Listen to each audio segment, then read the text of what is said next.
पानीय जल समस्या समाधान नहेले समूह भोट वर्जन चेतावनी। रास्तार हांडी माठिया रखी ध्रुवंक निर्वाचन शोभायात्रा को विरोध।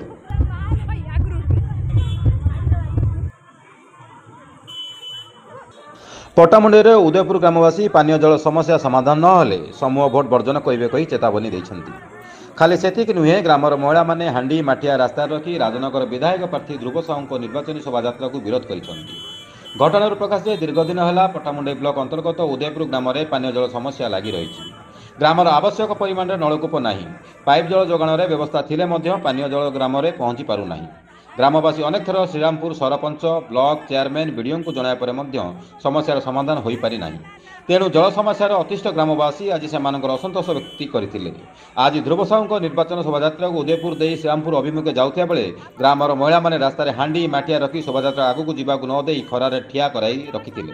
बेस किसी समय हटाहट होगा पर ब्लॉक चेयरमैन प्रद्युम्न सामंतराय 4 दिन मध्य समस्यार समाधान करिए बोली प्रतिश्रुति देवा पर शोभायात्रा आगू जाइथिला।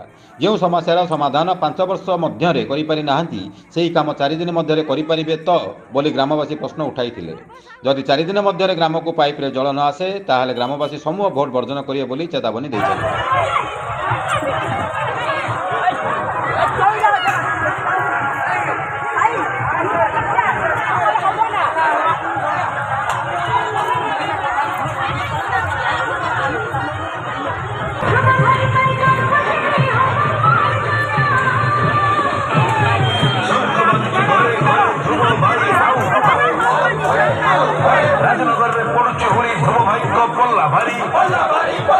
पट्टामुंडाई गोटे कथा ध्रुव भाई आमरी नेता सेवा कर